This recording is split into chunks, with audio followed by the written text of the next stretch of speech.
എല്ലാവർക്കും നമസ്കാരം. ഇന്ന് ഞാൻ ഈ വീഡിയോയിൽ പറയാൻ ഉദ്ദേശിക്കുന്നത് സോഫ്റ്റ്വെയർ എഞ്ചിനീയറിംഗ് കരിയറിലെ പ്രധാനപ്പെട്ട റോളുകൾ എന്തൊക്കെയാണെന്നാണ്. ഒരു നമ്മുടെ കോളേജുകളിൽ നിന്നൊക്കെ പാസ്സായിട്ട് നമ്മുടെ ക്യാമ്പസ് റിക്രൂട്ട്മെൻറ്റ് വഴിയോ അല്ലെങ്കിൽ ഒരു ഫ്രഷറായിട്ട് വേറെ ഏതെങ്കിലും ഒരു കമ്പനിയിൽ, സോഫ്റ്റ്വെയർ കമ്പനിയിൽ ജോലിക്ക് കയറുകയോ ചെയ്യുമ്പോൾ അവർക്ക് യൂഷ്വലി കിട്ടാൻ പോകുന്ന സാധ്യതയുള്ള ജോലികളും എന്തൊക്കെ സ്ട്രീമുകളാണ് വർക്ക് ചെയ്യാൻ സാധ്യതയുള്ളതെന്നുള്ള ടോപ്പിക്കാണ് ഇന്ന് നമ്മൾ കവർ ചെയ്യാൻ പോകുന്നത്. അപ്പം പ്രധാനമായിട്ട് നമ്മുടെ നാട്ടിലെ സോഫ്റ്റ്വെയർ കമ്പനികളിലെല്ലാം ഞാനതൊരു ഹൈ ലെവലായിട്ടുള്ള റോൾസാണ് പറയുന്നത്. ഇതിൻ്റെ അകത്തെ ഈ കാറ്റഗറിക്കകത്ത് പല സബ് ഡിവിഷൻസ് ഉണ്ടാകാം. പക്ഷേ ഹൈ ലെവലായിട്ട് പ്രധാനമായിട്ടും ഞാൻ ഈ കാണിക്കുന്ന അത്തരം റോളുകളാണ് ഉള്ളത്. ഓക്കെ, അത് ചിലതിൻ്റെ അകത്ത് പ്രോഗ്രാമിങ്ങിന് വളരെ ഇമ്പോർട്ടൻസ് ഉള്ള റോളുകളുണ്ട്, കുറച്ച് പ്രോഗ്രാമിംഗ് ഉള്ള റോളുകളുണ്ട്. അപ്പം അത് ഓരോരുത്തരുടെ ഇൻട്രസ്റ്റിനനുസരിച്ചും കഴിവിനനുസരിച്ചും ഒക്കെ ആയിട്ട് പല രീതികളിലും പല ഏരിയകളിലും കയറി പോകാൻ പറ്റുന്നതാണ്. അപ്പം ഇതിലേക്ക് പറയുന്നതിന് മുമ്പ് ഞാനൊക്കെ പഠിച്ചിരുന്ന സമയത്ത് ഞാൻ ശരിക്കും പറഞ്ഞാൽ ഇലക്ട്രിക്കൽ എഞ്ചിനീയറിംഗ് ആയിരുന്നു പഠിച്ചിരുന്നത്. അപ്പം അന്ന് നമ്മുടെ അവിടെ ഉണ്ടായിരുന്ന പ്രധാനപ്പെട്ട എഞ്ചിനീയറിംഗ് സ്ട്രീമുകളായിരുന്നു electrical, electronics, computer science, IT ഇങ്ങനെയുള്ള സ്ട്രീമുകളൊക്കെ ഉണ്ടായിരുന്നു. അപ്പം ഇതിൻ്റെ അകത്ത് ഇലക്ട്രിക്കലിലും ഇലക്ട്രോണിക്സിലൊക്കെ കയറിയ കൂടുതൽ ആൾക്കാരും എനിക്ക് പ്രോഗ്രാമിംഗ് ഇൻട്രസ്റ്റ് ഇല്ല, എനിക്ക് IT പോകണ്ട, അപ്പോൾ അതുകൊണ്ട് എനിക്ക് എൻ്റെ കോർ ഫീൽഡിൽ പോയാൽ മതി എന്നൊക്കെ പറഞ്ഞാണ് പലരും. അന്ന് ഉണ്ടായിരുന്ന വേറെ ഫീൽഡുകളിലാണ് മെക്കാനിക്കലും സിവിലും ഉണ്ടായിരുന്നു. പക്ഷേ ഞാൻ പഠിച്ചിരുന്ന കാലഘട്ടത്തിൽ ഈ മെക്കാനിക്കൽ സിവിലിനേക്കാളും കൂടുതൽ importance electrical, electronics, IT, computer science ഇതിനൊക്കെ ഉണ്ടായിരുന്നു. ഓക്കെ, അപ്പം അന്ന് ഈ IT-യും കമ്പ്യൂട്ടർ സയൻസും എടുക്കാതെയുള്ള ആൾക്കാർ പലരും പറഞ്ഞുകൊണ്ടിരുന്നത്, അല്ലെങ്കിൽ പലരുടെ ഇൻട്രസ്റ്റ് അവർ പറഞ്ഞുകൊണ്ടിരുന്നത്, എനിക്ക് IT ജോബ് മതി, എനിക്ക് എൻ്റെ ഇലക്ട്രോണിക്സ് റിലേറ്റഡ് ആയിട്ടുള്ളതോ അല്ലെങ്കിൽ ഇലക്ട്രിക്കൽ റിലേറ്റഡ് ആയിട്ടുള്ളതോ പണികൾ മതിയായിരുന്നു. അപ്പോൾ അതിനു വേണ്ടിയാണ് നമ്മൾ ഈ ഫീൽഡ് ചൂസ് ചെയ്യുന്നതാണ്. പിന്നെ അന്നത്തെ രീതിയിൽ നമ്മൾ കരിയർ ഗൈഡൻസ് എന്നൊക്കെ പലരും പറയുമ്പോഴും അവർ നമുക്ക് ഇതിനെപ്പറ്റി ഒരു വ്യക്തമായ ധാരണ നമ്മുടെ അടുത്ത് പറഞ്ഞു തന്നിരുന്നില്ല. അപ്പോൾ അതായത് എന്ത് ജോലിയാണ് നമ്മൾ ചെയ്യാൻ പോകുന്നത്, അപ്പോൾ ഇലക്ട്രോണിക്സ് കഴിഞ്ഞിട്ട് എന്ത് ജോലിയാണ് നമ്മൾ ചെയ്യാൻ പോകുന്നത്, ഇലക്ട്രിക്കൽ കഴിഞ്ഞിട്ട് നമ്മൾ എന്ത് ജോലിയാണ് ചെയ്യാൻ പോകുന്നത് എന്നുള്ളതിൻ്റെ ഒരു വ്യക്തമായ ധാരണ നമുക്കില്ലായിരുന്നു. അപ്പോൾ അതുകൊണ്ട് എല്ലാവരും ഞങ്ങൾ ഈ പറയുന്ന വർക്ക് സ്ട്രീമുകളെല്ലാം കയറി കഴിഞ്ഞ് കഴിഞ്ഞാൽ പിന്നീടാണ് നമ്മൾ മനസ്സിലാക്കുന്നത്, നമ്മൾ ശരിക്കും പറഞ്ഞു കഴിഞ്ഞാൽ എല്ലാ ഫീൽഡിലും നമ്മൾ ഈ ഇലക്ട്രോണിക്സ് ആണെങ്കിലും ഇലക്ട്രിക്കലാണെങ്കിലും ഫൈനലി നമ്മൾ അഡ്വാൻസ് ലെവലിൽ ഒരു എഞ്ചിനീയറിംഗ് പ്രൊഫഷൻ എന്നുള്ള രീതിയിൽ പോകുമ്പോൾ എല്ലായിടത്തും സോഫ്റ്റ്വെയർ ആണ്. ഓക്കെ, നമ്മൾ റിയൽ കാണുന്ന ഹാർഡ്വെയർ ഉണ്ടല്ലോ, ആ ഹാർഡ്വെയർ പാർട്ട് എന്ന് പറഞ്ഞു കഴിഞ്ഞാൽ അതിൻ്റെ അകത്ത് ചിപ്പ് ഡിസൈൻ അങ്ങനെയുള്ള കാര്യങ്ങളൊക്കെ പോകുന്ന സ്ഥലങ്ങളിൽ പ്രോഗ്രാമിങ്ങിൻ്റെ എഫക്റ്റ് കുറവാണ്. പക്ഷേ ബാക്കി ഒരുമാതിരി എല്ലാ മേഖലകളിലും എന്തെങ്കിലുമൊക്കെ സോഫ്റ്റ്വെയർ നമ്മളോട് യൂസ് ചെയ്തിരിക്കും. അത് പ്യുവർ ഹാർഡ്വെയർ എന്ന് പറഞ്ഞു കഴിഞ്ഞാൽ അതൊരു മെക്കാനിക്കൽ പ്രോസസ്സ്, അതായത് ഫാക്ടറികളിൽ മാത്രം നടക്കുന്നൊരു സംഗതിയാണ്. ബാക്കി അതിൻ്റെ ഡിസൈൻ ഭാഗത്തേക്ക് വരുമ്പോൾ അല്ലെങ്കിൽ ഒരു എഞ്ചിനീയറിംഗ് ഭാഗത്തേക്ക് വരുമ്പോൾ എല്ലായിടത്തും സോഫ്റ്റ്വെയർ റിലേറ്റഡ് ആയിട്ടുള്ള സംഗതികളുണ്ട്. അപ്പോൾ നമുക്ക് സോഫ്റ്റ്വെയറിനെ ഒഴിവാക്കിക്കൊണ്ട് നമുക്കൊരു എഞ്ചിനീയറിംഗ് ഇല്ല. ഇന്നത്തെ രീതിയിൽ നോക്കിക്കഴിഞ്ഞ് കഴിഞ്ഞാൽ പണ്ടൊക്കെ മെക്കാനിക്കലായിട്ട് ഡ്രൈവ് ചെയ്തിരുന്ന പല കാര്യങ്ങളും അല്ലെങ്കിൽ പേപ്പറിലും ബാക്കി നമ്മുടെ ബുക്കുകളിലൊക്കെ ആയിട്ട് എഴുതിയിരുന്ന പല കാര്യങ്ങളും ഇൻഡസ്ട്രികളിൽ, മാനുഫാക്ചറിങ് ഇൻഡസ്ട്രികളിലെല്ലാം ഇപ്പോൾ സോഫ്റ്റ്വെയർ അല്ലെങ്കിൽ ഡിജിറ്റലൈസ് ചെയ്തുകൊണ്ടിരിക്കുകയാണ്. അപ്പം അതുകൊണ്ട് സോഫ്റ്റ്വെയർ ഇല്ലാത്ത ഒരു ലോകം ഇന്നില്ല. എല്ലാം ഓട്ടോമേറ്റ് ചെയ്യാൻ വേണ്ടി നമുക്ക് സോഫ്റ്റ്വെയർ വേണം. സോഫ്റ്റ്വെയർ ഉണ്ടെങ്കിലേ ഉള്ളൂ ശരിക്കും നമുക്ക് ഈ പല സാധനങ്ങളും നമുക്ക് ജീവൻ വെച്ചു എന്ന് പറയാൻ പറ്റത്തുള്ളൂ. അപ്പം ജൂനിയർ റോളുകളായിട്ട് കയറുമ്പോൾ യൂഷ്വലി കയറുന്നതാണ് ഒന്ന് പ്രോഗ്രാമേഴ്സ് എന്ന് പറഞ്ഞൊരു കാറ്റഗറി, അല്ലെങ്കിൽ ഡെവലപ്പേഴ്സ് എന്ന് പറഞ്ഞൊരു കാറ്റഗറി ഓഫ് എഞ്ചിനീയേഴ്സ് ഉണ്ട്. ഓക്കെ, പിന്നെ അടുത്തൊരു സെറ്റ് കാറ്റഗറി ഓഫ് എഞ്ചിനീയേഴ്സാണ് QA എഞ്ചിനീയേഴ്സ്, അതായത് സോഫ്റ്റ്വെയർ ടെസ്റ്റിംഗ് എഞ്ചിനീയേഴ്സ്. ഓക്കെ, പിന്നെ ഉള്ളതാണ് ഡേറ്റാബേസ് എഞ്ചിനീയേഴ്സ്. അപ്പോൾ ഇങ്ങനെയാണ് ഞാൻ അതിൻ്റെ അകത്ത് ഇൻഡിവിജ്വൽ റോളുകൾ ഞാൻ എക്സ്പ്ലെയിൻ ചെയ്യാം. അപ്പോൾ പ്രോഗ്രാമേഴ്സ് അല്ലെങ്കിൽ ഡെവലപ്പേഴ്സ് എന്ന് പറഞ്ഞു കഴിഞ്ഞാൽ അവരുടെ മെയിൻ റോൾ എന്ന് പറഞ്ഞാൽ പ്രോഗ്രാം ചെയ്യുക. ഓക്കെ, അവരുടെ പ്രോഗ്രാമിംഗ് ലാംഗ്വേജ് പലതും മാറി മാറി വരും. ഓക്കെ, ചിലയിടത്ത് ജാവ ആയിരിക്കും ചെയ്യുന്നത്, ചിലയിടത്ത് പൈത്തൺ ആയിരിക്കും ചെയ്യുന്നത്. ഫോർ എക്സാമ്പിൾ ഇപ്പം നമ്മുടെ വാഹന നിർമ്മാതാക്കളുടെയൊക്കെ റിലേറ്റഡ് ആയിട്ടുള്ള പല കമ്പനികളിലും സോഫ്റ്റ്വെയർ എഞ്ചിനീയേഴ്സ് ഉണ്ട്. ഓക്കെ, അപ്പോൾ അവിടെ ചെയ്യുന്നതെന്ന് പറഞ്ഞാൽ ECU പ്രോഗ്രാമിംഗ് ആണ്. അതായത് നമ്മുടെ വണ്ടിക്കകത്ത് എല്ലാ വണ്ടിയും നമ്മൾ മെക്കാനിക്കലി കാണുന്നത് അല്ലാതെ തന്നെ അതിൻ്റെ അകത്ത് ഒരു വലിയ ഭാഗമാണ് സോഫ്റ്റ്വെയർ. നമ്മുടെ ഇപ്പം അതിൻ്റെ അകത്ത് ABS ആണെങ്കിലോ അല്ലെങ്കിൽ അതിൻ്റെ വണ്ടി സ്റ്റാർട്ടിങ് തുടങ്ങി അതിൻ്റെ ഫുൾ ഫങ്ഷനാലിറ്റി കൺട്രോൾ ചെയ്യുന്ന അതിൻ്റെ അകത്തൊരു സോഫ്റ്റ്വെയർ കമ്പോണൻ്റാണ്. അപ്പം ഈ വക സോഫ്റ്റ്വെയറുകളുടെ പ്രോഗ്രാമിംഗ് എല്ലാം നടത്തുന്നത് എംബഡഡ് ഡെവലപ്പേഴ്സ് എന്ന് പറയുന്ന ഒരു സെറ്റ് ഓഫ് ഡെവലപ്പേഴ്സാണ്. അപ്പോൾ അങ്ങനെയുള്ളവരാണ് ഈ പറയുന്ന വാഹന നിർമ്മാതാക്കളുടെ കമ്പനികളിൽ, അതായത് മെഴ്സിഡസ് ബെൻസ്, വോൾവോ, ടാറ്റ ഇങ്ങനെയുള്ള കമ്പനികളിലൊക്കെ ഒത്തിരി ഡെവലപ്പേഴ്സ് വർക്ക് ചെയ്യുന്നുണ്ട്. അപ്പോൾ അവരുപയോഗിക്കുന്ന പ്രോഗ്രാമിംഗ് ലാംഗ്വേജ് വേറെ ആയിരിക്കും. ബാക്കി നമ്മളിപ്പോൾ ഒരു നോർമൽ, അതായത് ഒരു വെബ്സൈറ്റ് ബിൽഡ് ചെയ്യുന്നതോ അല്ലെങ്കിൽ ഒരു വെബ് ആപ്ലിക്കേഷൻ ബിൽഡ് ചെയ്യുന്നതോ അല്ലെങ്കിൽ ഒരു നമ്മുടെ ഒരു ഡേറ്റ പ്രോസസ്സിങ്, ഡേറ്റ എഞ്ചിനീയറിംഗ് ചെയ്യുന്നതോ, അവരൊക്കെ ഓരോ യൂസ് കേസിനനുസരിച്ച് അവിടുത്തെ പ്രോഗ്രാമിംഗ് ലാംഗ്വേജുകൾ വ്യത്യാസമായിരിക്കും. പക്ഷേ അവരെല്ലാം ചെയ്യുന്നത് ഫൈനലി സോഫ്റ്റ്വെയർ ഡെവലപ്മെൻ്റ് ആണ്. ഓക്കെ, അപ്പം അതിൻ്റെ അകത്ത് കാറ്റഗറൈസ് ചെയ്യുവാണെങ്കിൽ, അതായത് ഫ്രണ്ട് എൻഡ് എന്ന് പറഞ്ഞു കഴിഞ്ഞാൽ ഞാൻ ഉദ്ദേശിക്കുന്നത് ആൾക്കാർ നേരിൽ കാണുന്ന സാധനങ്ങൾ, വെബ് യൂസർ ഇൻ്റർഫേസ് വഴി കാണുന്നത്. അതായത് അതൊരു മൊബൈൽ ആപ്ലിക്കേഷൻ ആകാം, അല്ലെങ്കിൽ ഒരു വെബ് പേജ് ആകാം, വെബ് ആപ്ലിക്കേഷൻ ആകാം. അപ്പോൾ അതിൻ്റെ ടെക്നോളജികൾ വ്യത്യാസമാണ്. അപ്പോൾ ആംഗുലർ, റിയാക്ട്, അതായത് അതുപോലത്തെ, അതായത് ജാവാസ്ക്രിപ്റ്റ് ഇങ്ങനെയുള്ള കാര്യങ്ങളൊക്കെ വെച്ചിട്ടുള്ള, അല്ലെങ്കിൽ മൊബൈൽ ആപ്പുകളാണെങ്കിൽ സ്വിഫ്റ്റ്, അങ്ങനെയുള്ള കുറേ ടെക്നോളജികളുണ്ട്. അപ്പം ആൻഡ്രോയിഡ്, iOSൻ്റെ ആപ്പുകൾ ഉണ്ടാക്കുന്നത്, ഇങ്ങനെയുള്ള പല പല ടെക്നോളജികൾ ഉപയോഗിച്ചിട്ടാണ് മൊബൈൽ ആപ്പുകൾ അല്ലെങ്കിൽ മൊബൈൽ ഫ്രണ്ട്ലി ആപ്പുകളൊക്കെ ഉണ്ടാക്കുന്നത്. അപ്പം ഈ ടെക്നോളജികൾ വെച്ച് ആപ്പ് ഉണ്ടാക്കുന്നവരാണ് front end developer. Okay, back end developer എന്ന് പറഞ്ഞു കഴിഞ്ഞാൽ ഈ വെബ് യൂസർ ഇൻ്റർഫേസ് അല്ല, അതിൻ്റെ പുറകു ഭാഗത്ത്. അപ്പോൾ ബാക്ക് എൻഡ് ഡെവലപ്പർ തന്നെ ഇപ്പം ഈ അതായത് നമ്മളിപ്പോൾ ഈ യൂസർ ഇൻ്റർഫേസ് ഇല്ലാത്ത ആപ്പുകൾ, അതായത് AI ML എഞ്ചിനീയറൊക്കെ നമുക്ക് വേണേൽ ബാക്ക് എൻഡ് ഡെവലപ്പറിൻ്റെ കാറ്റഗറിയിൽ കൂട്ടാം. AI ML ഡെവലപ്പർ എന്നൊക്കെ പറഞ്ഞു കഴിഞ്ഞാൽ ആൾക്കാർ ഇപ്പം യൂട്യൂബിലൊക്കെ നോക്കിക്കഴിഞ്ഞാൽ വലിയ ഹൈപ്പാണ് AI ഡെവലപ്പർ, ML ഡെവലപ്പർ. പക്ഷേ ഒരു കാര്യം മനസ്സിലാക്കേണ്ടതെന്ന് പറഞ്ഞു കഴിഞ്ഞാൽ, ഒരു AI ഡെവലപ്പർ എന്ന് പറഞ്ഞാൽ നമുക്ക് സ്ട്രെയിറ്റ് അവേ AI ഡെവലപ്പർ ഒന്നും ആകാൻ പറ്റത്തില്ല. നമുക്ക് നല്ലൊരു സൗണ്ട് പ്രോഗ്രാമിംഗ് നോളജ് വേണം. ഓക്കെ, അതുപോലെ തന്നെ നമ്മുടെ മാത്തമാറ്റിക്സും നല്ല സൗണ്ട് ആയിരിക്കണം. ഓക്കെ, ഇത്രയും നല്ല ബേസ് ഉണ്ടായെങ്കിൽ മാത്രമേ ഉള്ളൂ നമുക്ക് ഈ പറയുന്ന ഡേറ്റ സയൻസ് അല്ലെങ്കിൽ AI ML ഇങ്ങനെയുള്ള ഫീൽഡുകളിലേക്കൊക്കെ പോകത്തുള്ളൂ. കാരണം നമുക്ക് ഇപ്പോൾ പല എക്സാമ്പിൾസൊക്കെ കാണുമ്പോഴോ അല്ലെങ്കിൽ പല ട്രെയിനിങ്ങുകളിൽ പോകുമ്പോഴൊക്കെ വളരെ ബേസിക് ആയിട്ടുള്ള സാധനങ്ങൾ വർക്ക് ചെയ്ത് കാണിക്കും. പക്ഷേ നമ്മുടെ റിയൽ യൂസ് കേസുകളിലേക്ക് വരുമ്പോൾ അതൊന്നും അല്ല വരാൻ പോകുന്നത്. നമുക്ക് ഫ്രം ദ സ്ക്രാച്ച് പല സാധനങ്ങളും ഡെവലപ്പ് ചെയ്യേണ്ടി വരും. അപ്പോൾ അതിനൊക്കെ എന്ന് പറഞ്ഞാൽ നല്ലൊരു സോളിഡ് ഫണ്ടമെൻ്റൽസ് നമുക്ക് ഉണ്ടായിരിക്കണം. ഓക്കെ, അപ്പം ഈ വക കാറ്റഗറി വരുന്നവരാണ് back end developer. Front end developer എന്ന് പറഞ്ഞു കഴിഞ്ഞാൽ നമ്മുടെ web user interface, okay, user interface related ആയിട്ടുള്ള കാര്യങ്ങൾ ഉണ്ടാക്കുന്നതാണ് front end developer. Embedded developer എന്ന് പറഞ്ഞു കഴിഞ്ഞാൽ ഞാൻ ഈ പറഞ്ഞ വാഹന നിർമ്മാതാക്കളും അല്ലെങ്കിൽ ചിപ്പ് റിലേറ്റഡ് ആയിട്ടുള്ളത്, നമ്മുടെ ഇപ്പോൾ വാഷിംഗ് മെഷീൻ്റെ അകത്തൊക്കെയുള്ള ചിപ്പിൻ്റെ അകത്ത് പ്രോഗ്രാംസ് ഓടുന്നുണ്ട്. അപ്പം അതായത് ഇപ്പം നമ്മൾ വാഷിംഗ് മെഷീൻ ഓൺ ആയി കഴിഞ്ഞാൽ വാഷ്, റിൻസ്, സ്പിൻ അങ്ങനെയുള്ള കുറേ സാധനങ്ങൾ തന്നെ ചെയ്ത് തിരിച്ച് വരുന്നില്ലേ. അപ്പോൾ അതൊക്കെ അതിൻ്റെ അകത്ത് പ്രോഗ്രാം ഉണ്ടായിട്ടാണ്. അപ്പോൾ അങ്ങനെയുള്ള സാധനങ്ങളെല്ലാം പ്രോഗ്രാം ചെയ്യുന്ന ഒരു കാറ്റഗറി ഓഫ് ഡെവലപ്പേഴ്സിനെ നമുക്ക് എംബഡഡ് പ്രോഗ്രാമേഴ്സ് എന്ന് ഡെവലപ്പേഴ്സ് എന്ന് വിളിക്കാം. ഓക്കെ, അപ്പം ഇങ്ങനെയുള്ള ഒരു ഹോൾ ലോട്ട് ഓഫ് കാറ്റഗറിയാണ് പ്രോഗ്രാമേഴ്സ്. ഇതിൻ്റെ ഏറ്റവും ഞാൻ പറഞ്ഞ ഡെവലപ്പേഴ്സ് എന്ന് പറഞ്ഞു കഴിഞ്ഞാൽ ഞാനൊരു താഴ്ന്ന, അതായത് ഫസ്റ്റ് ലെവൽ ഓഫ് റോളാണ് ഞാൻ പറയുന്നത്. അപ്പോൾ ഇത് കഴിയുമ്പോഴത്തേക്കും ഡെവലപ്പർ എക്സ്പീരിയൻസ് ആയി കുറേ കാലം കഴിയുമ്പോഴത്തേക്കും അവർ ലീഡാകാം, പിന്നെ അത് കഴിഞ്ഞ് ആർക്കിടെക്ട്സ് ആകാം, പിന്നെ ചിലർ അതിൻ്റെ അകത്തുനിന്ന് മാനേജേഴ്സായി മാറും. അപ്പോൾ അങ്ങനെ സീനിയർ റോൾസ് വേറെയുണ്ട്. പക്ഷേ ഞാൻ പറഞ്ഞത് കാറ്റഗറൈസ് ചെയ്യുമ്പം ഇതാണ് ഒരു റോള്. പിന്നെ അടുത്ത ഒരു കാറ്റഗറി ഓഫ് ഡെവലപ്പേഴ്സ് അല്ല എഞ്ചിനീയേഴ്സാണ് ക്വാളിറ്റി അഷുറൻസ് എഞ്ചിനീയേഴ്സ്. പിന്നെ വേറൊരു കാര്യം മനസ്സിലാക്കേണ്ടത്, ഇതിൻ്റെ അകത്ത് എനിക്ക് പ്രോഗ്രാം അറിയത്തില്ല എന്ന് വെച്ച് നിങ്ങൾ ഇപ്പോൾ ഒരു QA എഞ്ചിനീയറാണ് എന്ന് പറഞ്ഞ് നിങ്ങളൊരു തരം താഴ്ത്തപ്പെടുന്ന രീതിയിലുള്ളൊരു കാറ്റഗറി ഇതിൻ്റെ അകത്തില്ല. ഒരു സോഫ്റ്റ്വെയർ ഡെവലപ്പ് ചെയ്യാൻ വേണ്ടി ഈ പറയുന്ന പല റോളുകളും, എല്ലാ റോളുകളും ഈക്വലായിട്ടുള്ള പങ്ക് വഹിക്കുന്നുണ്ട്. കാരണം അതിൻ്റെ അകത്ത് ഡെവലപ്പറല്ല മെയിൻ ആൾക്കാർ. ഇതിൻ്റെ അകത്ത് എല്ലാ റോളുകളും വ്യക്തമായിട്ടുള്ള പങ്ക് വഹിച്ചില്ലെങ്കിൽ നമുക്കൊരു സോഫ്റ്റ്വെയർ കിട്ടത്തില്ല. ഫോർ എക്സാമ്പിൾ, നമ്മളതിൽ ഒരു ആപ്ലിക്കേഷൻ നമ്മുടെ കയ്യിലെത്തുന്നതിന് മുമ്പ് അത് വളരെ വ്യക്തമായിട്ട് രീതിയിൽ, നല്ല രീതിയിൽ ടെസ്റ്റ് ചെയ്തിട്ടേ അത് പുറത്തെത്തത്തുള്ളൂ.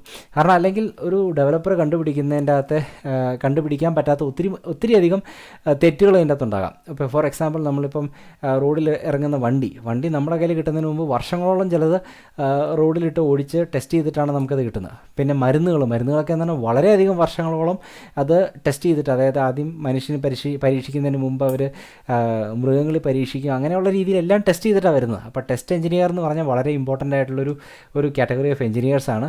അപ്പം അതിൻ്റെ അകത്തും പ്രോഗ്രാമിംഗ് ആവശ്യമുണ്ട്. അതായത് ഓട്ടോമേഷൻ ടെസ്റ്റിംഗ് ആണെങ്കിൽ നമ്മൾ അവിടെ ഒരു പ്രോഗ്രാമർ ബിൽഡ് ചെയ്ത സാധനം, ഒരു ഡെവലപ്പർ ബിൽഡ് ചെയ്ത സാധനം, അതിനെ എങ്ങനെ പൊട്ടിക്കാം, അതിനെ എങ്ങനെ നമുക്ക് എങ്ങനെയാണ് അതിൻ്റെ അകത്തെ ബഗ്സ് കണ്ടുപിടിക്കാമെന്ന്, അതൊരു വേറൊരു ടൈപ്പ് തിങ്കിങ് വേണ്ട ഒരു ആവശ്യമുള്ളൊരു ഫീൽഡാണ് ക്വാളിറ്റി അഷുറൻസ് എഞ്ചിനീയേഴ്സ്. ഓക്കെ, അതിൽ ഓട്ടോമേഷൻ ടെസ്റ്റിങ്ങും മാനുവൽ ടെസ്റ്റിങ്ങും ഉണ്ട്. മാനുവൽ ടെസ്റ്റിംഗ് എന്ന് പറഞ്ഞു കഴിഞ്ഞാൽ അതിപ്പം ഒരു ഔട്ട്ഡേറ്റഡ് ആയിക്കൊണ്ടിരിക്കുന്ന ഒരു ടെസ്റ്റിംഗ് മെക്കാനിസമാണ്. പക്ഷേ ചില ഫീൽഡുകൾ ഓട്ടോമേഷൻ ഇപ്പോഴും പറ്റത്തില്ലാത്ത രീതിയിലുള്ള ടെസ്റ്റിങ്ങുകളുണ്ട്. അപ്പോൾ അതുകൊണ്ട് still manual testing and automated testing, automation testing എന്ന് പറഞ്ഞാൽ ഓട്ടോമേഷൻ ടൂൾസ് ഉണ്ടാകാം, അല്ലെങ്കിൽ അവർ പ്രോഗ്രാം എഴുതി അവർ തന്നെ യൂട്ടിലിറ്റീസ് ഉണ്ടാക്കി അത് വെച്ചായിരിക്കും ഓട്ടോമേഷൻ ടെസ്റ്റിംഗ് നടത്തുന്നത്.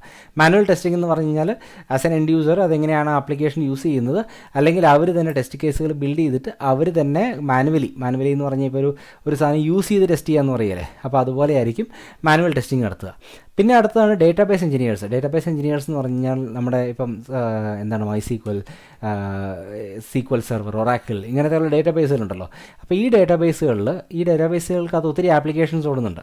അപ്പം ഈ ആപ്ലിക്കേഷൻസിൻ്റെ എല്ലാം ഡെവലപ്പ് ചെയ്യുന്ന ആൾക്കാർ, അതാണ് അതിൻ്റെ അകത്ത് പ്രോഗ്രാമേഴ്സ്. അതായത് അവർ പ്രോഗ്രാം ചെയ്യുന്ന ലാംഗ്വേജ് SQL ലാംഗ്വേജ് ആയിരിക്കും. അപ്പം അങ്ങനത്തെ പ്രോഗ്രാമേഴ്സാണ് ഡേറ്റാബേസ് പ്രോഗ്രാമേഴ്സ്. ഓക്കെ. പിന്നെ രണ്ടാമത്തെ കാറ്റഗറി ആൾക്കാരാണ് അഡ്മിനിസ്ട്രേറ്റേഴ്സ്. ഈ ലാർജ് ഡേറ്റാബേസുകളെല്ലാം പ്രൊഡക്ഷനിൽ ഇത് മാനേജ് ചെയ്യുക എന്ന് പറഞ്ഞാൽ അത്ര എളുപ്പമല്ല. ഓക്കെ. അപ്പോൾ അതുകൊണ്ടാണ് ഡേറ്റാബേസ് അഡ്മിനിസ്ട്രേറ്റേഴ്സ് അല്ലെങ്കിൽ DBA നിങ്ങൾ ഗൂഗിളിൽ സെർച്ച് ചെയ്ത് കഴിഞ്ഞാൽ കാണും. അപ്പോൾ DBS എന്ന് പറഞ്ഞൊരു കാറ്റഗറി ഓഫ് എഞ്ചിനീയേഴ്സ് ഉണ്ട്. അപ്പോൾ അവരാണ് ഈ ഡേറ്റാബേസുകൾ ഇൻസ്റ്റാൾ ചെയ്യുന്നത്, കോൺഫിഗർ ചെയ്യുന്നത്, പ്രൊഡക്ഷനിൽ ഈ സംഗതി അതൊക്കെ ഡൗൺ ആകാതെ കീപ്പ് ചെയ്യുന്നത്, അപ്ഗ്രേഡ് ചെയ്യുന്നത്, മേ ബി അതിൻ്റെ ബാക്കപ്പ് മെയിൻറ്റെയിൻ ചെയ്യുന്നത്, ഇങ്ങനെയുള്ള ഒരു ലോട്ട് ഓഫ് ആക്ടിവിറ്റീസ് അഡ്മിനിസ്ട്രേറ്റേഴ്സിനുണ്ട്. ഓക്കെ. അവരാണ് ഡേറ്റാബേസ് എഞ്ചിനീയേഴ്സ്. പിന്നെ നെക്സ്റ്റ് കാറ്റഗറി ഓഫ് എഞ്ചിനീയേഴ്സാണ് full stack engineer. Full stack engineer എന്ന് പറഞ്ഞാൽ മേ ബി നമുക്കിപ്പോൾ ഈ പറഞ്ഞ പ്രോഗ്രാമർ ഉണ്ടല്ലോ, ഇതിൻ്റെ അകത്തെ ഫ്രണ്ട് എൻഡ് ടെക്നോളജിയിൽ ഒരു ഫ്രണ്ട് എൻഡ് ടെക്നോളജിയിൽ അവർക്ക് പ്രാവീണ്യം കാണും, ബാക്ക് എൻഡ് ടെക്നോളജിയിൽ അവർക്ക് പ്രാവീണ്യം കാണും, പിന്നെ ഡേറ്റാബേസുകളിൽ അവർക്ക് പ്രാവീണ്യം കാണും. അതായത് ഒരു ആപ്ലിക്കേഷൻ, യൂഷ്വലി ഒരു ആപ്ലിക്കേഷൻ്റെ അകത്ത് ഒരു ഡേറ്റാ സ്റ്റോറേജ് ഒരു ഡേറ്റാബേസ് വേണം. എൻഡ് യൂസറിന് കാണിക്കുന്നതാണെങ്കിൽ അതിന് ഫ്രണ്ട് എൻഡ് വേണം, ബാക്ക് എൻഡ് വേണം, പിന്നെ ഒരു ഡേറ്റാബേസ് വേണം, അല്ലേ? അപ്പോൾ ഈ 3 കമ്പോണൻറ്റ് കൂടി കഴിഞ്ഞ് ഓൾമോസ്റ്റ് ഒരു ഫുൾ ആപ്ലിക്കേഷൻ നമുക്ക് ഉണ്ടാക്കാൻ പറ്റും. അപ്പം ഈ 3 ടെക്നോളജികളിലും പ്രാവീണ്യമുള്ള ആളാണെങ്കിൽ ഓക്കെ, അപ്പോൾ അവർക്ക് ഐഡിയലി ശരിക്കും പറഞ്ഞാൽ അവർക്ക് ഡിപ്ലോയ് ചെയ്യാനും, അതായത് ഫുൾ ഒരു end to end application develop ചെയ്യാനുള്ള പ്രാവീണ്യം ഉള്ള ആളാണെങ്കിൽ അവരെ നമ്മൾ ഫുൾ സ്റ്റാക്ക് എഞ്ചിനീയർ എന്ന് വിളിക്കും. ഓക്കെ. സോ അവരന്നേരത്തേക്കും നമ്മൾ നേരെ ഫ്രഷർ ആയിരിക്കുമ്പോൾ തന്നെ അവർ നേരെ ഫുൾ സ്റ്റാക്ക് എഞ്ചിനീയർ ആകുകയില്ല. അവർ over a period of time ഈ പറയുന്ന പല പ്രോജക്റ്റുകളിൽ വർക്ക് ചെയ്ത് എക്സ്പീരിയൻസ് ഒപ്പിച്ചിട്ട് ഫ്രണ്ട് എൻഡ് ബാക്ക് എൻഡ് പിന്നെ ഡേറ്റാബേസ് ഇത് 3 പ്രാവീണ്യം ഒപ്പിച്ച് കഴിയുമ്പോഴത്തേക്കുമാണ് അവർ ഫുൾ സ്റ്റാക്ക് എഞ്ചിനീയർ എന്ന് പറഞ്ഞ രീതിയിലേക്ക് വരുന്നത്. Okay. All in one type. Okay. So പിന്നെ അടുത്ത ഒരു കാറ്റഗറി വരുന്നതാണ് ഡിസൈനേഴ്സ്. ഓക്കെ. സോ നമ്മളിപ്പോൾ ഈ കാണുന്ന വെബ് ആപ്ലിക്കേഷൻസോ അല്ലെങ്കിൽ മൊബൈൽ ആപ്ലിക്കേഷൻസോ ഒന്നും ഒറ്റ ദിവസം കൊണ്ടൊരു ഫ്രണ്ട് എൻഡ് ഡെവലപ്പർ ഒന്നും ഉണ്ടാക്കിയെടുക്കുന്നതല്ല. കാരണം അവിടെ ആദ്യം ഒരു ഡിസൈനറിൻ്റെ വർക്കുണ്ട്. സോ ഡിസൈനറാണ് അത് എങ്ങനെയാണ് എൻഡ് യൂസറിന് ഏറ്റവും വളരെ യൂസബിൾ ആയിട്ട് പ്രസൻറ്റ് ചെയ്യാൻ പറ്റുന്നു എന്നുള്ള ഡിസൈൻ അവരുണ്ടാക്കും. ഓക്കെ. സോ അവരവിടെ ഡിസൈൻ ചെയ്യാനുള്ള, അതായത് എങ്ങനെയാണ് നമ്മളിപ്പോൾ ഫാഷൻ ഡിസൈനിങ് എന്ന് പറയുകയല്ലേ, അപ്പോൾ അതേപോലത്തെ fashion designing within software industry is called user experience design. Okay. ഇത് സോഫ്റ്റ്വെയർ ഇൻഡസ്ട്രി മാത്രമല്ല, നമ്മളിപ്പോൾ ഏത് ഫീൽഡ് നോക്കിയാലും, ഇപ്പോൾ ഒരു വാഹന നിർമ്മാതാവിൻ്റെ ഏരിയയിൽ പോയി കഴിഞ്ഞാലോ അല്ലെങ്കിൽ നമ്മൾ എന്ത് സാധനം, നമ്മുടെ എന്ത് പ്രൊഡക്റ്റ് നമ്മുടെ കയ്യിൽ എത്തുന്നതിന് മുമ്പും അതിൻ്റെ അകത്തൊരു യൂസർ എക്സ്പീരിയൻസ് ഡിസൈനറിൻ്റെ കൈ ഉണ്ടാകും. ഓക്കെ. അവരാണ് അതിൻ്റെ ഡിസൈൻ ആദ്യം ഉണ്ടാക്കുന്നത്. അത് കഴിഞ്ഞ് അതിന് ബേസ് ചെയ്തിട്ടാണ് നമ്മുടെ ഈ ബാക്കിയുള്ളവർ ഈ ആപ്ലിക്കേഷൻ ബിൽഡ് ചെയ്ത് കൊടുക്കുന്നത്. ഓക്കെ. സോ അവർ ആർക്കിടെക്ട്സ് അല്ല, അവർ ഡിസൈനറാണ്. അവർ ഡിസൈനർ എന്ന് പറഞ്ഞു കഴിഞ്ഞാൽ അതെങ്ങനെ ലുക്ക് ആൻഡ് ഫീൽ, എൻഡ് യൂസറിൻ്റെ എക്സ്പീരിയൻസ് എങ്ങനെ ബെറ്റർ ആക്കാം, അതാണ് അവരുടെ ഗോള്. ഓക്കെ. അതിൻ്റെ ഇൻറ്റേർണൽ ഫങ്ഷനാലിറ്റി, അതിൻ്റെ ഡിസൈന്, അതെല്ലാം ആർക്കിടെക്ട്സ്, അതായത് സോഫ്റ്റ്വെയർ ആർക്കിടെക്ട്സ് ആണ് അത് ചെയ്യുന്നത്. അതായത് ഈ പ്രോഗ്രാമേഴ്സ് എല്ലാ ലെവലിലും എല്ലാ സ്ട്രീമിലും അതിൻ്റേതായിട്ടുള്ള ആർക്കിടെക്ട്സ് ഉണ്ട്. അതായത് ഡെവലപ്പേഴ്സ് ഈ പ്രോഗ്രാമിങ്ങിൻ്റെ ഫീൽഡിൽ ആർക്കിടെക്ട്സ് ഉണ്ട്, ക്വാളിറ്റി അഷ്വറൻസിൻ്റെ ഫീൽഡിൽ ആർക്കിടെക്ട്സ് ഉണ്ട്, ഡേറ്റാബേസിൻ്റെ ഫീൽഡിൽ ആർക്കിടെക്ട്സ് ഉണ്ട്. എല്ലാ മേഖലകളിലും ഈ പറയുന്ന ആൾക്കാർ എക്സ്പീരിയൻസ് വെച്ച് കഴിയുമ്പോൾ അവർ ലീഡും ആർക്കിടെക്റ്റും മാനേജറും അങ്ങനെയുള്ള ഇൻഡിവിജ്വൽ റോളുകളിലേക്ക് മാറി വരും. ഓക്കെ. സോ നമ്മളിപ്പോൾ പറഞ്ഞു നിർത്തിയത് ഡിസൈനറിൻ്റെ കേസിലാണ്. പിന്നെ അടുത്തതാണ് DevOps engineer. Okay. So DevOps engineer എന്ന് പറഞ്ഞു കഴിഞ്ഞാൽ ഈ ശരിക്കും പറഞ്ഞു കഴിഞ്ഞാൽ ഓപ്പറേഷൻസ്, അതായത് നമ്മൾ ഒരു പ്രോഗ്രാം ഡെവലപ്പ് ചെയ്ത് കഴിഞ്ഞ് കഴിഞ്ഞാൽ അത് അവിടെ കൊണ്ട് തീരുന്നില്ല, അത് കഴിഞ്ഞ് കഴിഞ്ഞാൽ അത് ഡിപ്ലോയ് ചെയ്യണം. ഓക്കെ. അപ്പോൾ യൂഷ്വലി ഇപ്പം എല്ലാവരും തന്നെ പ്രോഗ്രാമിങ്ങും ഡെവോപ്സും കൂടെ കമ്പൈൻ ചെയ്ത് പഠിക്കുന്നുണ്ട്. കാരണം അതായത് ഒരു അഡീഷണൽ ഡെവോപ്സ് എഞ്ചിനീയറിൻ്റെ ആവശ്യമില്ലാതെ ഇത് രണ്ടും കൂടെ, കാരണം ഇതൊരു ഈ ഒരു പരിപാടിയും കൂടെ പഠിച്ചു കഴിഞ്ഞാൽ വളരെ പവർഫുള്ളാണ്. അപ്പോൾ അതുകൊണ്ട് പക്ഷേ പല കമ്പനികളിലും ഡെവോപ്സ് എഞ്ചിനീയർ എന്ന് പറഞ്ഞൊരു സെപ്പറേറ്റ് ടീം മെയിൻറ്റെയിൻ ചെയ്യുന്നുണ്ട്. അപ്പോൾ അവരാണ് ഈ ആപ്ലിക്കേഷൻ എങ്ങനെയാണ് ഫൈനൽ പ്രൊഡക്ഷനിൽ ഡിപ്ലോയ് ചെയ്യേണ്ടതെന്നുള്ള സ്ട്രാറ്റജി ബിൽഡ് ചെയ്യുന്നത്, അവരാണ് ഇത് ഡിപ്ലോയ് ചെയ്യുന്നത്. ഓക്കെ. അത് ആപ്ലിക്കേഷൻ ഡിപ്ലോയ് ചെയ്യുന്നത് മാത്രമല്ല, അതിൻ്റെ അകത്തെ ട്യൂണിങ്, ഓക്കെ, അതിൻ്റെ hardware tuning, upgrade, patch management, അങ്ങനെയുള്ള കുറേ ആക്ടിവിറ്റീസ് ഉണ്ട്. അതായത് പിന്നെ നമ്മുടെ ഡെവോപ്സിൻ്റേതായിട്ടുള്ള കുറേ ടൂളുകളൊക്കെ ഉണ്ട്. ഓക്കെ. അതായത് വെർഷൻ കൺട്രോൾ സിസ്റ്റംസ്, പിന്നെ ഡോക്കർ, കുബർനെറ്റീസ് എന്നൊക്കെ പറഞ്ഞ് കുറേ ടെക്നോളജീസ് ഉണ്ട്.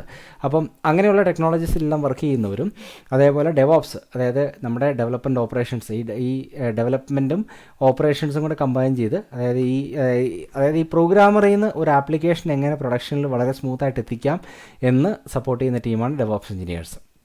ഓക്കെ, സോ പിന്നെ അടുത്തത് ഈ പറയുന്ന ഒരു ആപ്ലിക്കേഷൻ പ്രൊഡക്ഷനിലെത്തി. ഓക്കെ, പ്രൊഡക്ഷനിലെത്തിക്കഴിഞ്ഞ് കഴിഞ്ഞാൽ പിന്നീട് ഇത് പ്രൊഡക്ഷനിൽ ഫോർ എക്സാമ്പിൾ നമ്മുടെ Amazon.com ഓക്കെ വെബ്സൈറ്റ്, അപ്പം നമ്മുടെ ഇ കൊമേഴ്സ് ആപ്ലിക്കേഷനാണല്ലോ Amazon.com അല്ലെങ്കിൽ ഫ്ലിപ്കാർട്ട്, ഇങ്ങനെയുള്ള ആപ്ലിക്കേഷൻസ് എല്ലാം. ഈ ആപ്ലിക്കേഷൻസ് എല്ലാം അതായത് ഇതിൻ്റെ അത് യാതൊരു ഇഷ്യൂ ഇല്ലാതെ നമ്മൾ ഉപയോഗിക്കുമ്പോഴെല്ലാം, അല്ലെങ്കിൽ യൂട്യൂബ്, ഇങ്ങനെയുള്ള ആപ്ലിക്കേഷൻസ് എല്ലാം നമ്മൾ ഉപയോഗിക്കുമ്പോഴൊക്കെ ഇത് അപ്പ് ആൻഡ് റണ്ണിങ് ആയിരിക്കുന്നതെന്ന് പറഞ്ഞാൽ അതിൻ്റെ പിന്നിൽ ഒരു ലോഡ് ഒരു കൂട്ടം സൈറ്റ് റിലയബിലിറ്റി എഞ്ചിനീയേഴ്സ് ഉണ്ട്. കാരണം അവരാണ് അതിൻ്റെ പിറകിലുള്ള സെർവറുകൾ, അതായത് അപ്പാണോ റണ്ണിങ് ആണോ, അതിൻ്റെ അകത്തെ മെമ്മറി യൂട്ടിലൈസേഷൻ വിതിൻ ലിമിറ്റ്സ് ആണോ, CPU യൂട്ടിലൈസേഷൻ വിതിൻ ലിമിറ്റ്സ് ആണോ, അല്ലെങ്കിൽ സ്റ്റോറേജുകളെല്ലാം ലിമിറ്റ്സ് ആണോ, ലോഗൊന്നും അറിയുന്നില്ല, പിന്നെ എറേഴ്സ് ഒന്നും ഉണ്ടാകുന്നില്ല. അപ്പോൾ അതായത് സ്മൂത്തായിട്ട് അതിനെ ഓപ്പറേറ്റ് ചെയ്യുന്ന ആൾക്കാരാണ് സൈറ്റ് റിലയബിലിറ്റി എഞ്ചിനീയേഴ്സ്, അല്ലെങ്കിൽ SREs എന്ന് വിളിക്കുന്ന category of engineers. Okay, so ഇവിടെ പ്രോഗ്രാമിങ്ങിൻ്റെ എഫക്റ്റ് അല്ലെങ്കിൽ റിക്വയർമെൻറ്റ് കുറവായിരിക്കും. പക്ഷേ SREs മോസ്റ്റ്ലി പലരും ടൂളുകൾ ഉപയോഗിക്കും, ചിലർ ഓട്ടോമേഷൻ സ്ക്രിപ്റ്റുകൾ, അങ്ങനെയുള്ള അതായത് പല ലെവലിൽ നമുക്ക് പോകാം. ഓക്കെ, അതായത് നമ്മുടെ ഇൻട്രസ്റ്റ് അനുസരിച്ച് നമുക്ക് അതിൻ്റെ അകത്ത് പല ലെവലുകളിൽ പോകാം. പിന്നെ എല്ലാ ഫീൽഡിലും നല്ല സാലറി ഉണ്ട്. ഇതിൻ്റെ അകത്ത് ഇത് പഠിച്ചാൽ മാത്രമേ ഉള്ളൂ എനിക്ക് സാലറി കിട്ടുള്ളൂ എന്നില്ല. നിങ്ങളുടെ ഇൻട്രസ്റ്റ് ഏതാണോ ഇതിൻ്റെ അകത്ത് എല്ലാ സ്ട്രീമിലും നിങ്ങൾക്ക് എക്സൽ ആകാൻ പറ്റും. ഇതിൻ്റെ അകത്ത് ഈ പറയുന്ന എല്ലാ സ്ട്രീമിലും നിങ്ങൾക്ക് നല്ല സാലറിയും കിട്ടുന്ന ജോലികളുണ്ട്. ഓക്കെ, പിന്നെ അടുത്ത കാറ്റഗറിയാണ് ബിസിനസ് അനലിസ്റ്റ്. സോ ഈ ബിസിനസ് അനലിസ്റ്റ് എന്ന് പറഞ്ഞു കഴിഞ്ഞാൽ ഇതൊരു പ്രോഗ്രാമിങ്ങോ അല്ലെങ്കിൽ അങ്ങനത്തെ ഒരു ഹാൻഡ്സ് ഓൺ റോൾ അല്ല. ഇത് മോസ്റ്റ്ലി എന്താണെന്ന് വെച്ചാൽ ഒരു കസ്റ്റമർ പറയുന്ന റിക്വയർമെൻറ്റ്, ഓക്കെ, അവർ പറയുന്ന റിക്വയർമെൻറ്റും നമ്മളിപ്പോൾ ഒരു ടെക്കി നമ്മൾ വിളിക്കുന്ന ആൾ, അല്ലെങ്കിൽ ഒരു പ്രോഗ്രാമർ എന്ന് പറയുന്ന ആൾ സംസാരിക്കുന്ന ലാംഗ്വേജും ഒരു കസ്റ്റമർ സംസാരിക്കുന്ന ലാംഗ്വേജും അത് രണ്ടാണ്. കാരണം പ്രോഗ്രാമർ എപ്പോഴും നമ്മൾ കൂടുതൽ ടെക് വേർഡ്സ് വെച്ചിട്ടായിരിക്കും സംസാരിക്കുന്നത്. കസ്റ്റമർ സംസാരിക്കുന്നതാണ് അവർക്ക് ടെക്നോളജി ഒന്നും അറിയുന്നുണ്ടാകില്ല. ഫോർ എക്സാമ്പിൾ ഒരു നമ്മളൊരു കാർ ഷോപ്പിൽ ചെന്നു, ഓക്കെ, അല്ലെങ്കിൽ ഒരു കാർ മാനുഫാക്ചറിങ് കമ്പനി, ഓക്കെ, ആ കമ്പനി ചെന്ന് കഴിഞ്ഞ് കഴിഞ്ഞാൽ അവർക്ക് പ്രോഗ്രാമിങ്ങിനെ പറ്റി അവിടുത്തെ മെക്കാനിക്കൽ ഡിപ്പാർട്ട്മെൻറ്റിലെ ആൾക്കാർക്ക് പ്രോഗ്രാമിങ്ങിനെ പറ്റി യാതൊരു ഐഡിയ ഉണ്ടാകില്ല. പക്ഷേ അവർക്ക് കുറേ കാര്യങ്ങൾ ഓട്ടോമേറ്റ് ചെയ്യണം. ഓക്കെ, അപ്പം അവിടുത്തെ ഓപ്പറേറ്റേഴ്സ് പറയുന്ന ആ പ്രോബ്ലംസിനെ മനസ്സിലാക്കുക എന്ന് പറഞ്ഞാൽ ചിലപ്പോൾ അവരുടെ രീതിയിലുള്ള കീവേഡ്സും അവരുടെ പ്രോസസ്സിനനുസരിച്ചിട്ടുള്ള കാര്യങ്ങളൊക്കെ ആയിരിക്കും അവർ പറഞ്ഞു തരുന്നത്. അപ്പോൾ ആ പറഞ്ഞ കാര്യങ്ങൾ ഒരു ഡെവലപ്പറിൻ്റെ അല്ലെങ്കിൽ ഒരു സോഫ്റ്റ്വെയർ ഡെലിവറി ടീമിൻ്റെ കയ്യിലേക്ക് എത്തണമെങ്കിൽ അതിൻ്റെ അകത്തൊരു ലാംഗ്വേജ് ട്രാൻസ്ലേഷൻ വേണം. ലാംഗ്വേജ് എന്ന് പറഞ്ഞാൽ ഇംഗ്ലീഷ് ടു വേറെ ലാംഗ്വേജ് അങ്ങനെ ഒരു രീതിയിലല്ല ഞാൻ പറയുന്നത്. അതായത് അവർ സംസാരിക്കുന്ന രണ്ടുപേരും പറയുന്ന കാര്യങ്ങളുണ്ടല്ലോ, അത് വളരെ എളുപ്പത്തിൽ മനസ്സിലാകുകയില്ല. കാരണം അവരുടെ വർഷങ്ങളോളം അവർ ചെയ്തുകൊണ്ടിരിക്കുന്ന പ്രോസസ്സിനെ പറ്റി അവർ എക്സ്പ്ലെയിൻ ചെയ്യുമ്പോൾ അത് കറക്റ്റായിട്ട് ഈ പറയുന്ന സോഫ്റ്റ്വെയർ എഞ്ചിനീയറിന് മനസ്സിലാകുകയില്ല. അപ്പോൾ അതിന് നന്നായിട്ടൊരു അനലൈസ് ചെയ്യാൻ കഴിവുള്ളൊരു അനലിസ്റ്റിനെ വേണം. ഓക്കെ, സോ അങ്ങനെ അതായത് ഈ റിക്വയർമെൻറ്റ്സ് ക്യാപ്ചർ ചെയ്യുക, അതിനെ സോഫ്റ്റ്വെയർ ഡെവലപ്പറിന് അല്ലെങ്കിൽ ഒരു സോഫ്റ്റ്വെയർ ഡെലിവറി ടീമിന് മനസ്സിലാക്കാൻ പറ്റുന്ന രീതിയിലേക്ക് അതിനെ ട്രാൻസ്ലേറ്റ് ചെയ്യുക. ഓക്കെ, അതിനെ റിക്വയർമെൻറ്റ്സ് ആക്കുക. അപ്പം ഇങ്ങനത്തെ ഒരു ഇൻ്റർമീഡിയറ്റ് റോള് ചെയ്യുന്ന ഒരാളാണ് ബിസിനസ് അനലിസ്റ്റ്. ഓക്കെ, അതായത് അവർ പറയുന്ന റിക്വയർമെൻറ്റിനെ കറക്റ്റ് ഒരു സോഫ്റ്റ്വെയർ ഡെലിവറി ടീമിന് മനസ്സിലാകുന്ന രീതിയിലേക്ക് ആ റിക്വയർമെൻ്റ് ആയിട്ട് കൊടുക്കുക. അതിനെ സപ്പോർട്ട് ചെയ്യുന്ന ഒരു റോളാണ് ബിസിനസ് അനലിസ്റ്റ്. ഓക്കെ, സോ ഇതൊക്കെയാണ് കോമൺ ആയിട്ട് നമ്മൾ കാണുന്ന ഒരു റോള്. സോ പണ്ടൊക്കെ ഞാനൊക്കെ പഠിച്ചിരുന്ന സമയത്തെന്ന് പറഞ്ഞാൽ നമുക്കിപ്പോൾ ഇതിൻ്റെ അകത്ത് ഏത് റോളിലേക്കാണ് പോകുന്നത് നമുക്ക് യാതൊരു ഐഡിയ ഇല്ലായിരുന്നു. കാരണം നമുക്ക് എങ്ങനെയെങ്കിലും ഒരു ക്യാമ്പസ് സെലക്ഷൻ ഉള്ളൊരു പോസിബിലിറ്റി കിട്ടുക എന്നാണ് ആൾക്കാർ നോക്കുക. അപ്പം അവർ നമ്മളെ ഏതെങ്കിലും റോളിലേക്ക് ഹയർ ചെയ്യും. നമ്മൾ ചെന്ന് ലാൻഡ് ചെയ്ത് കഴിഞ്ഞ് കഴിഞ്ഞാൽ മാത്രമേ ഉള്ളൂ നമ്മൾ എന്ത് സ്ട്രീമിലാണ് വർക്ക് ചെയ്യുന്നതെന്ന് അറിയത്തുള്ളൂ. ഓക്കെ, ഇപ്പോഴൊക്കെ നമ്മൾ കാണുന്നതെന്ന് പറഞ്ഞു കഴിഞ്ഞാൽ പലരും വളരെ സ്പെസിഫിക് ആയിട്ടാണ് വരുന്നത്. എനിക്ക് ഇന്ന ഫീൽഡ് മാത്രം മതി, ഓക്കെ, എനിക്ക് ഇന്നത് വേണ്ട.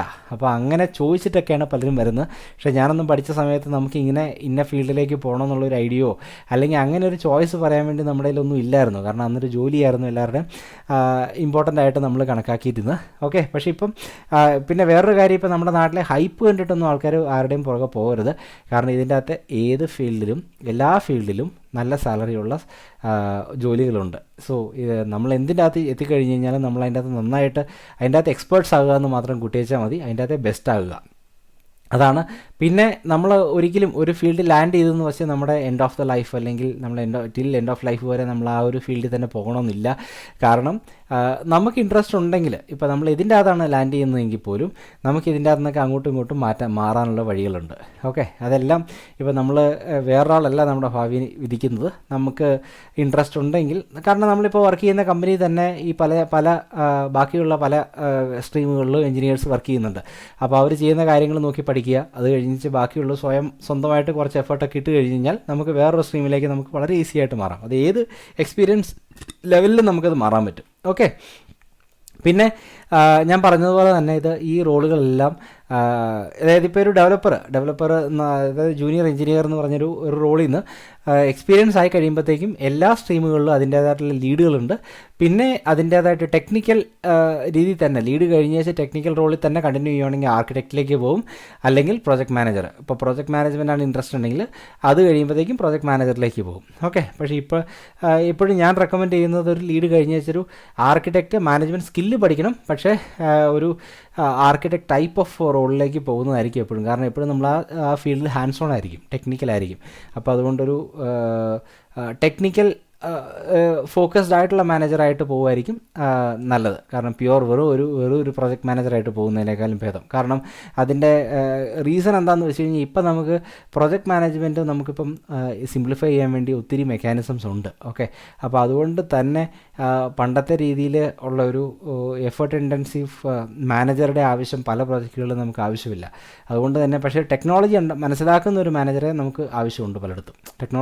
അറിയാത്ത ടെക്നോളജീനെ പറ്റി യാതൊരു ബോധമില്ലാത്ത ഒരു മാനേജറിനെ നമുക്ക് പല പ്രോജക്റ്റുകളിലും ആവശ്യമില്ല. അപ്പോൾ അതുകൊണ്ടാണ് ഞാൻ പറയുന്നത് ലീഡ് കഴിഞ്ഞ് കഴിഞ്ഞാൽ വെറുതെ ഒരു ടെക്നോളജി എല്ലാം മറന്ന് ഹാൻഡ്സ് ഓൺ ഇല്ലാതെ വെറും ഒരു മാനേജറായിട്ട് പോകുന്നതിലും ടെക്നോളജിയും ഹാൻഡ്സ് ഓണും മെയിൻറ്റെയിൻ ചെയ്തുകൊണ്ട് പോകുന്ന ഒരു മാനേജറായിട്ടോ അല്ലെങ്കിൽ ആർക്കിടെക്റ്റ്, അതായത് പ്യുവർ ടെക്നിക്കൽ റോളാണിത്. അപ്പോൾ ഈ റോളിലേക്കോ പോവുക. പിന്നെ ഇത് കഴിഞ്ഞ് കഴിഞ്ഞാൽ പിന്നെ പല റോളുകളുണ്ട്. ഇതിൻ്റെ ആർക്കിടെക്റ്റ് തന്നെ സീനിയർ ആർക്കിടെക്റ്റ്, പ്രിൻസിപ്പൽ ആർക്കിടെക്റ്റ്, അങ്ങനെ പല റോളുകളുണ്ട്. മാനേജർ തന്നെ പല റോളുകളുണ്ട്. അപ്പോൾ അങ്ങനെ കയറി ഡയറക്ടർ, അങ്ങനെയുള്ള പല റോളുകളിൽ എത്തിപ്പെടാം. ഓക്കെ, അപ്പം ഇതാണൊരു ഓവർവ്യൂ. അപ്പം ഇതിനെപ്പറ്റി മീൻസ് ഒരു എഞ്ചിനീയറിംഗ് പ്രൊഫഷനിൽ എഞ്ചിനീയറിംഗ് എഡ്യൂക്കേഷനിൽ നിൽക്കുന്നവരോ അല്ലെങ്കിൽ ഒരു സ്കൂൾ എഡ്യൂക്കേഷനിൽ നിൽക്കുന്നവർക്കോ ഇതൊരു നല്ലൊരു ഇൻസൈറ്റ് ഇതുവഴി ഒരു നല്ല ഇൻസൈറ്റ് കിട്ടുമെന്ന് പ്രതീക്ഷിക്കുന്നു. ഓക്കെ, സോ എന്തെങ്കിലും സംശയങ്ങളോ ക്വസ്റ്റ്യൻസോ എന്തെങ്കിലുമൊക്കെ ഉണ്ടെങ്കിൽ കമൻറ്റിൽ മെൻഷൻ ചെയ്യുക, ഞാനതിന് റെസ്പോൺസ് തരുന്നതായിരിക്കും കേട്ടോ. ഓക്കെ, അപ്പം ഇത് ഞാനീ പറയുന്നതൊക്കെ ഉപകാരപ്പെടുന്നുണ്ടെന്ന് തോന്നുവാണെങ്കിൽ നിങ്ങൾ ഈ ചാനലൊന്ന് സബ്സ്ക്രൈബ് ചെയ്യുക. കാരണം ഞാൻ ഇനിയും ഇതുപോലത്തെ വീഡിയോസ് ഇടുന്നതാണ്. അതുപോലെ തന്നെ ഞാൻ ടെക്നോളജി റിലേറ്റഡ് വീഡിയോസ് ഇടുന്നതാണ്. കാരണം ഞാൻ ട്യൂട്ടോറിയൽ പോലത്തെ ടൈപ്പ് വീഡിയോസ് ഇടുന്നതാണ്. അപ്പോൾ അത് നിങ്ങൾക്ക് ഹെൽപ്ഫുൾ ആയിരിക്കുമെന്ന് പ്രതീക്ഷിക്കുന്നു. Thank you very much. Have A nice day.